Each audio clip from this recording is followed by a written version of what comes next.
Welcome to the MFS Wellness Podcast, a hybrid structure encompassing health, fitness, self-improvement, and entertainment, where no topic is off limits and all opinions are graciously welcomed. Let's get on with the show! And now, here's the host of the show, Mike Sinopoli.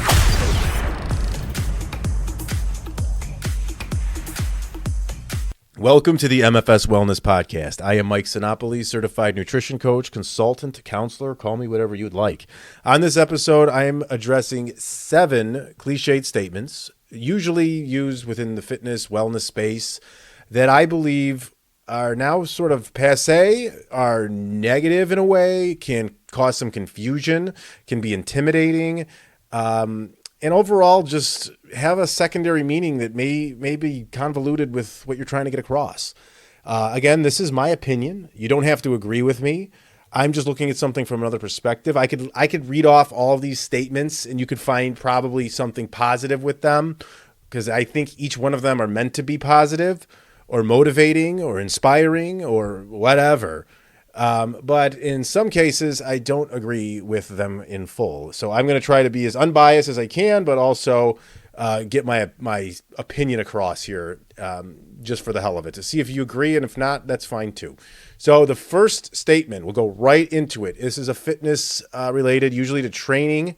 It's no days off. Okay, like Mr. No Days Off. He's always in the gym. He's going crazy, balls out, all that. Now, we know for a fact that days off are actually good for you. And the right training program involves rest days off. So to be honest with you, a lot of the professionals within the fitness space will tell you that the ideal amount of days to train is between 3 to 5. I go 6, usually.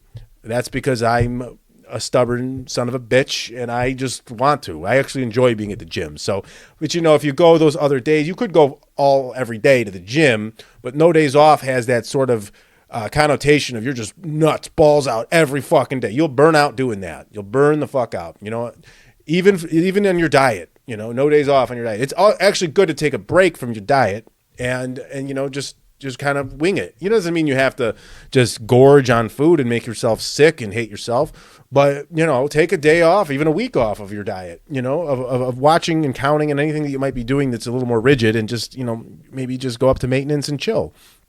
So the no days off thing is clown shit to me.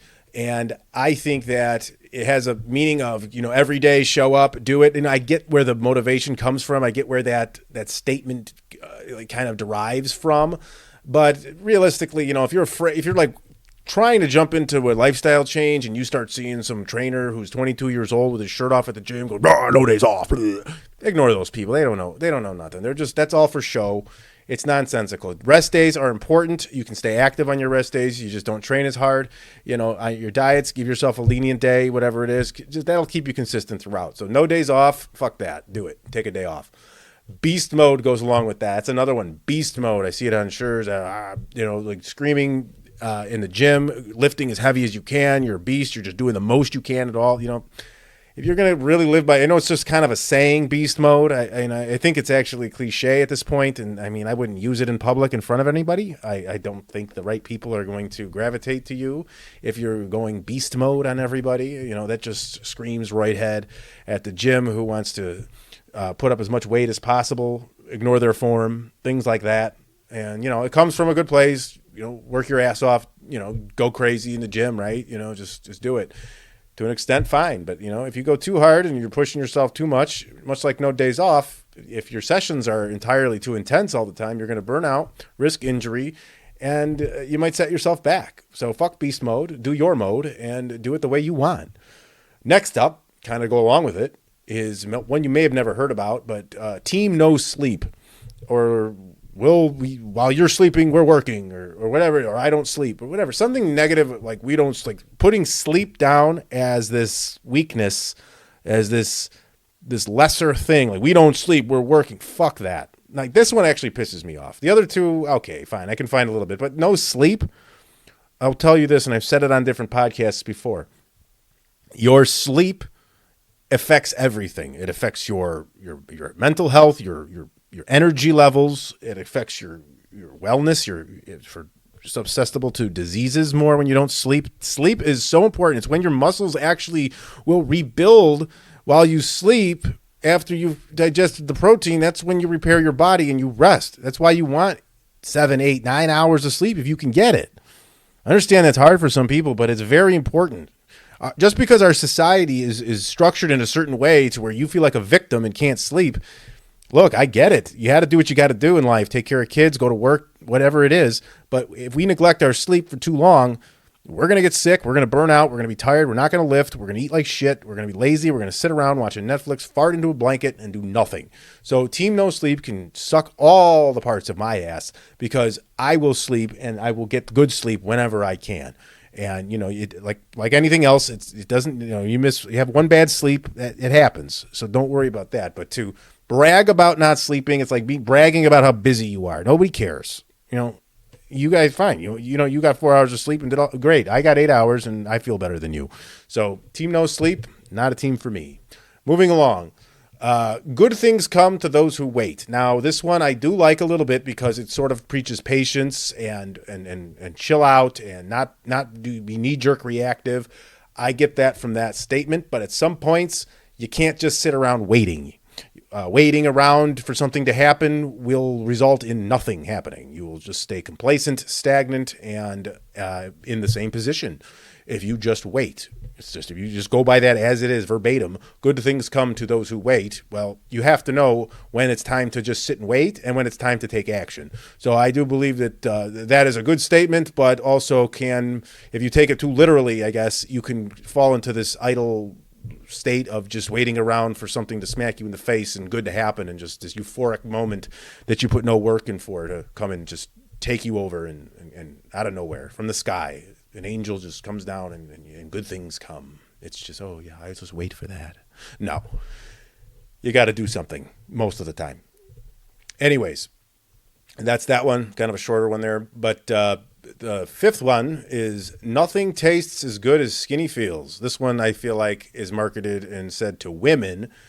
So I don't like this because it kind of says that you're not supposed to enjoy your food because nothing tastes as good. That means that you shouldn't care about eating well and enjoying the taste of the food that you're eating because you're worried about being skinny. And in my opinion, skinny is a swear word in the fitness world now. Skinny is not what we want. Skinny is not even what women want. That's just a buzzword at this point. And skinny probably doesn't feel very good, not gonna lie. And again, this is men and women because skinny really just means bones and skin. It's skinny. It's not fit. It's not shaped.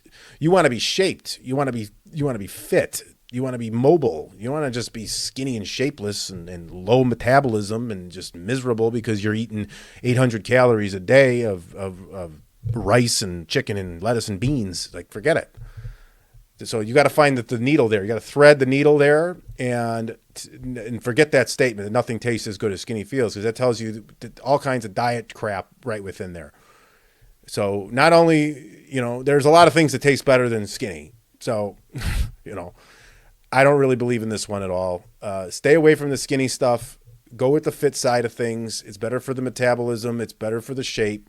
Muscle is what shapes you. When you look at if you're a female and you looking at another woman's body outside of, don't go too extreme and think about those physique competitor women. That's a different story. Just look at the fit women that maybe you think, oh, they look good. Again, don't compare yourself too hard to them, but just think about that they probably got that physique that you're looking at not for starvation and eating shit and just reducing their size. It's a balance of muscle and fitness and feeling good and shaping themselves, strength training, and all of that. So forget that. You can eat good food that tastes well and still be fit. That's what you want. You want to eat well and be fit, not worry about nothing tasting as good as skinny feeling. So throw that one away. That would be very advantageous to you, whether you are a man or a woman. And then the sixth one here, moving along, is that you are a product of your circle, or you are a product of who you associate with. Now, in a sense, that's very true. Like a lot of times that if you're with a group of people and they have specific hobbies, you're just going to kind of gravitate into that. But at the same time, I believe that that's sort of a weak-minded mentality, because that kind of says that you're just going along with your herd. And, I feel as if I have a lot of different friends and acquaintances that I hang out with that are very different from me.